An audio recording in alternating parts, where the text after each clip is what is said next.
Good afternoon, everybody. My name's Robert Stevens. I'm from the Department of Computer Science at the University of Manchester, not the school. We've been reorganised. So, for those of you who don't know me, I've spent about 22 years now doing ontologies. And today's talk is going to be largely a lot of basics, mostly because I thought I'd have a slightly different audience to the one I've got. So this might all well be motherhood and apple pie, but I'll try and race through those bits. And my main objective is to sort of look at some principles about building, mainly building, but also using ontologies and one's general approach to representing knowledge in biology, but basically any other discipline, given that I didn't necessarily think I was going to be talking to a life sciences audience. Do you want to go into the next slide, James? So we've got the number 27, and without going into a load of flim-flam about what base we're using and all of that type of thing, we don't know anything about that number. All we know that it's 27, and it's between 28 and 26, unless anyone's invented a new integer. Well, I haven't been looking. And so, both as human beings and as machines, and for machines we need more information and more knowledge. And that's why we are interested in ontologies. We want to know what it is we're talking about. So next slide, James. So we give it a unit, millimetres. Now, as human beings, we're quite happy that we know that that's the length. But our computers don't know it's a length, and they don't know what the other units are. So we need to say that it's a length. But of what is it a length? And we go to the next slide. And we know that it's a tail. But what's it a tail of? We know that we've got a 27 millimetre tail. We can then start adding more information. Next slide, James. And my computer's not telling me what slide I'm on. Thank you very much. No, that's not moving slide.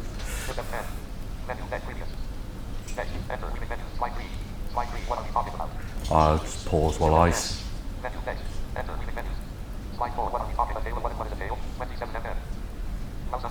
So we know that it's a tail of a mouse. And you know what the next question is. You know, we know that we've got a 27 millimetre tail. It's the and the tail is part of a mouse. What's a mouse? What's a tail?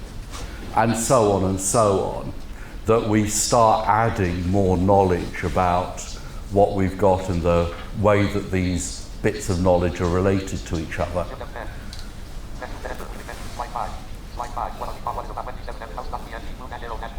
And we know, next slide, James, we know that a mouse is a rodent, we know that a tail is a body part, and so on, and we can start building up knowledge. And whilst as human beings, and as life scientists, I can say this is a mouse, and you might all know it's a rodent, it's surprising that common knowledge is not necessarily as common and as agreed upon as we might have liked to think it would be. And computers certainly don't know that. And that's why for the last 25 years, in particular, I suppose, about 25 years, biologists have started and continued to use ontologies, and it's now very much a mainstream activity. I hate computers.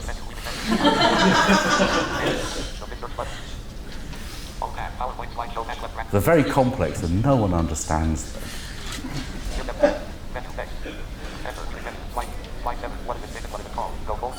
So, next slide, James. And this slide, so hints at that need for ontologies, the need to know what it is we're talking about. You can pick a protein, and you only have to go and look at any Swissprot entry, and you can see just loads and loads of names. And actually, biologists are great at just making up names. They love it. And they just to really upset text miners, they like giving their genes names like and but and the and not. But tormenting text miners, can be quite good fun. So, when we're querying data and comparing data aggregate, we just need to know what we're talking about. We need common shared vocabulary so that we can just do all the stuff we're now fairly well used to be doing. And, the next slide, please, James. And the Go is gene ontology is the sort of exemplar ontology. It's been going since I think I first saw a presentation on it in 1998, and so it's 20, just over 20 years old. I think its first formal release was 2000. And you've now got millions of annotations using Go. Most genomes, their gene products, are annotated with Go. It's a fantastic resource, but these things are not cheap. And it's a way of organising data, getting that common shared vocabulary. And building ontologies ain't easy. It's expensive just in hiring people, but it's just resource intensive. Next slide, please, James. So, ontologies are all about definitions. What is it to be a one of these things? How do you recognise an individual, an entity, a thing, as being a member of the class? And any of you that have actually been in an ontology meeting know that there can be blood on the walls. You've never met anything quite so vitally important as getting something right. The experience one of my colleagues, Alan Rector, had in building medical terminologies was that he found, and I've seen this as well, that people will go to the stake about their particular word that they love, even if they agree on the definition of the word.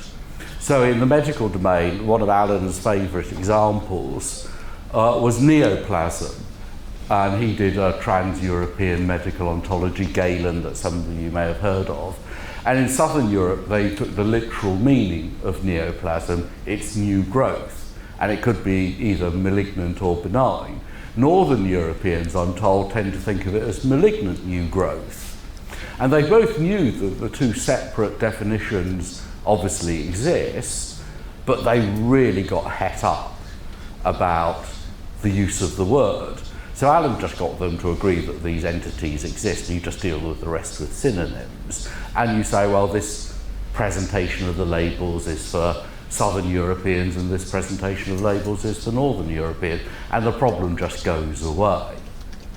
And so one of the principles I try and follow in all of this is you look at the definitions of things, you don't look at their labels. Arguments about labels can be extremely tiresome, and I just won't participate, really.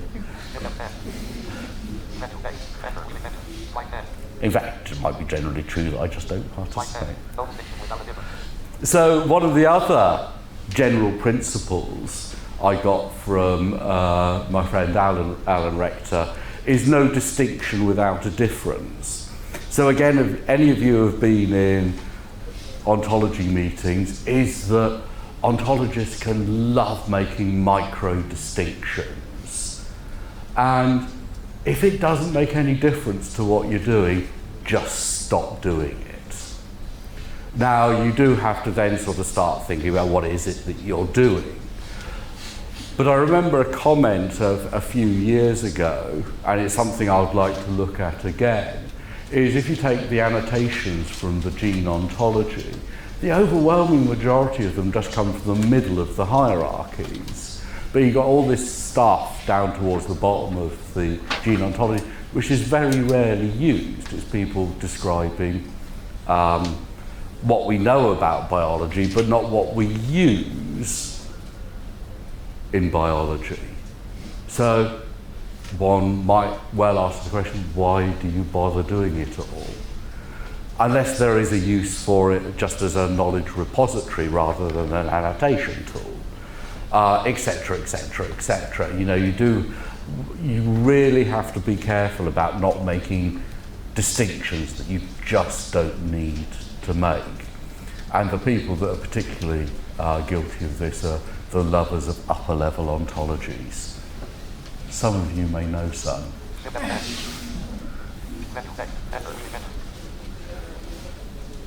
Next slide, please, Joe. Don't model the world.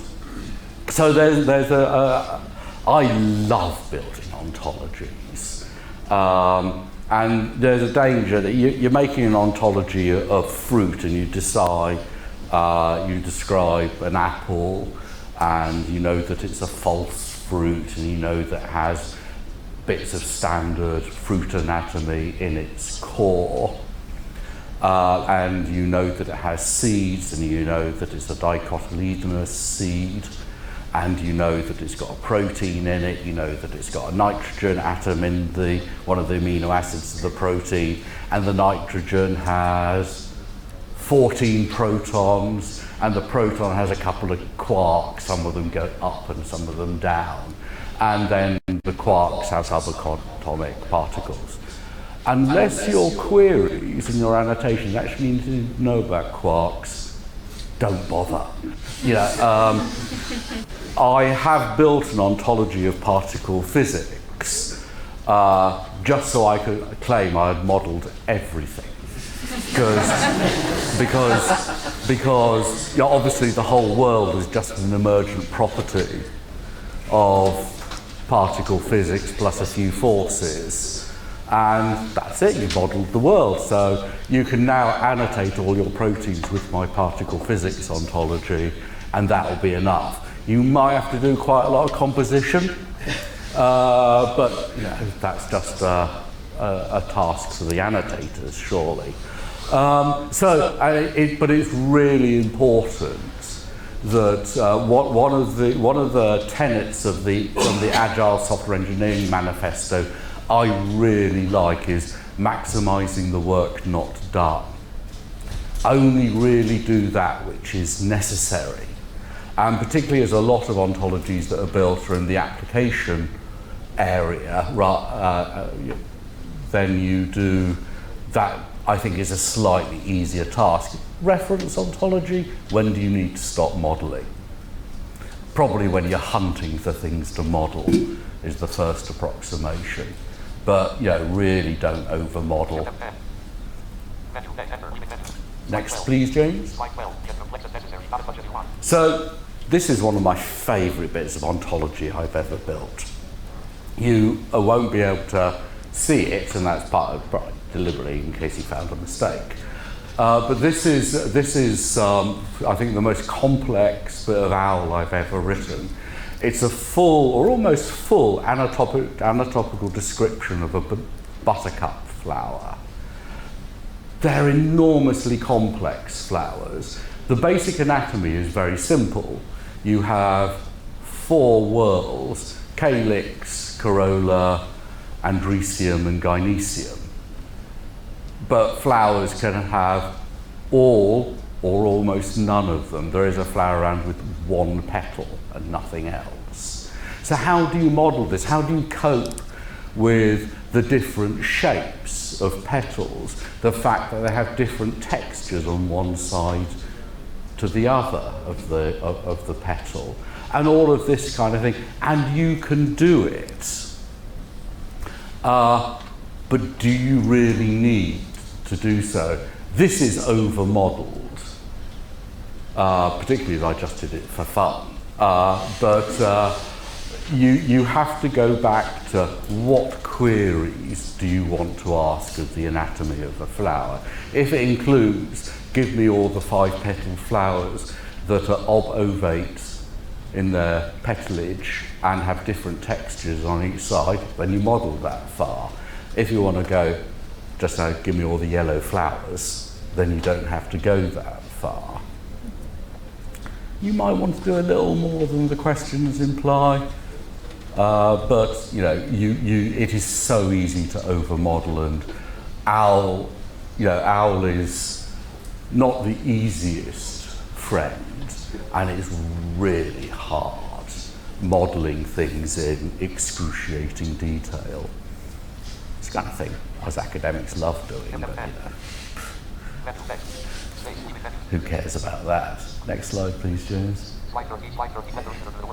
So, not everybody obviously uses OWL.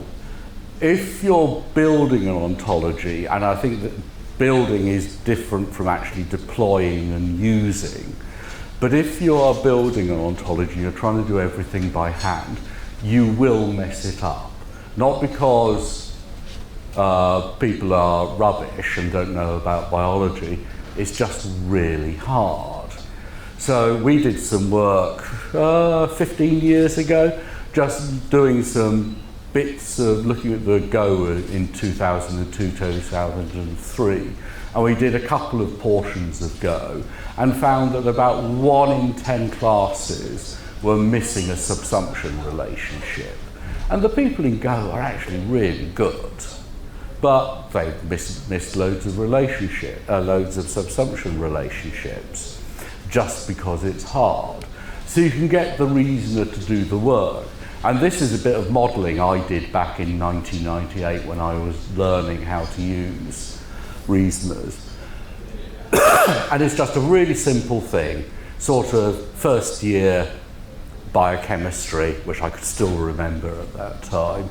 You have proteins, enzymes are proteins that catalyse stuff. You have holoproteins where the protein has a prosthetic group that helps it along with what it's doing. And then you have holoenzymes, or proteins that catalyse and both catalyse and have a prosthetic group. And I built the ontology as you see it here, and I didn't put in the obvious subsumption relation, which is on the next slide. The reasoner does its work, and you get that extra subsumption relationship between holoenzyme and holoprotein, which I think is more or less correct. But when you're building at scale, you will just miss things out. And if you just model entity by entity, if you're doing it right, you can actually just press the button and it all pops into place. It might take a little time. When Alan Rector was building Galen, when it got to its full size, the reasoner took 48 hours to do it, but it still cut down their work time. The reasoner is a bit faster these days.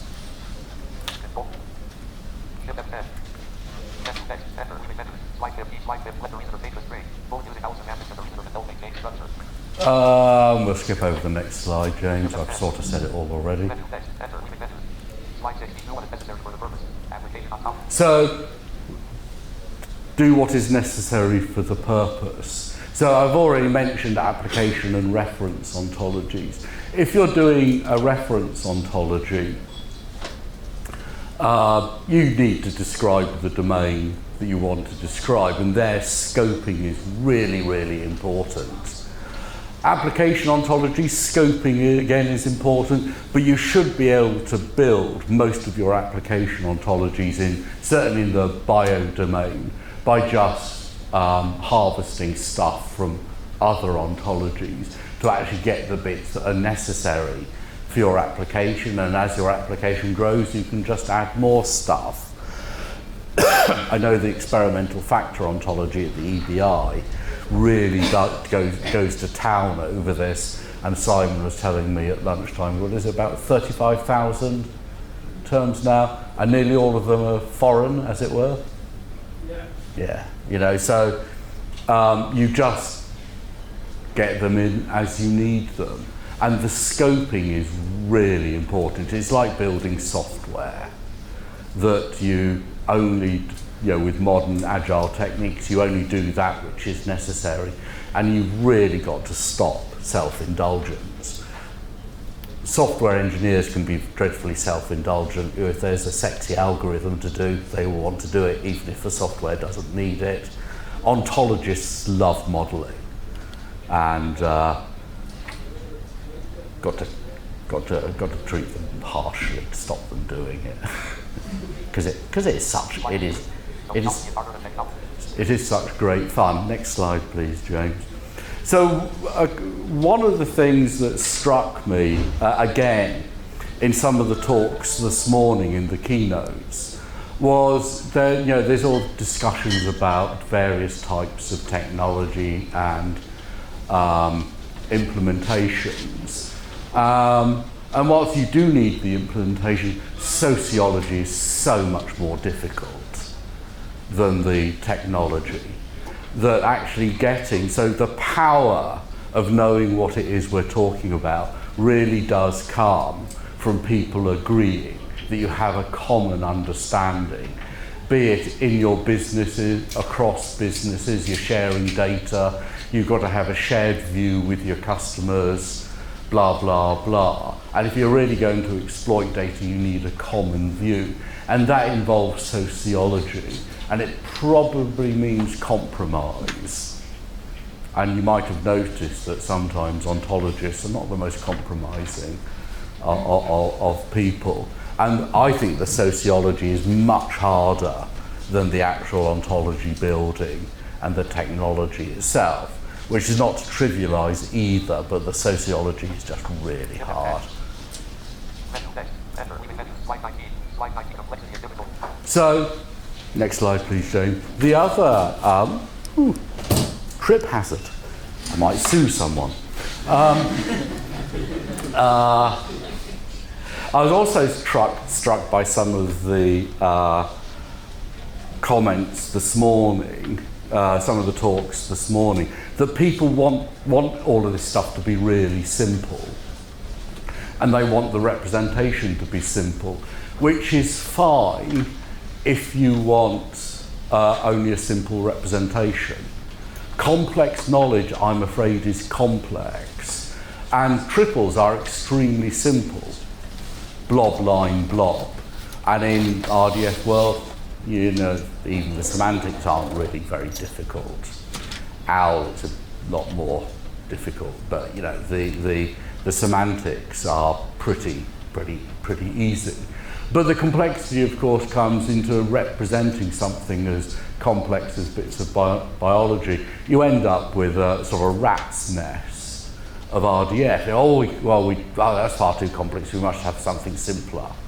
So you just replace it with another graph model, and you want to represent your complexity, your graph becomes complex again. The complexity sort of won't go away unless your application just doesn't need that complexity. If you do need the complexity, I'm afraid it's probably going to be pretty complex. None of you realised that, did you? And I think that is a really important thing to remember. Last slide, please, Jim. So, on my slide, I've written down some principles I made up sort of as I was going along. I'm not going to go through them. I'll just leave them there, and then I'll take any questions. You can tell me all the stuff I've missed out if you want.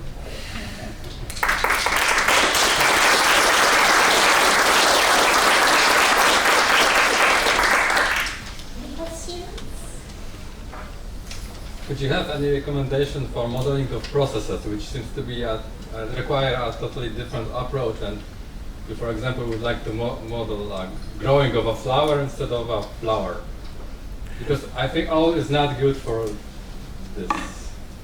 So, one of the big mistakes, I think, and this computer scientists are particularly guilty of this is that they like making verbs into properties.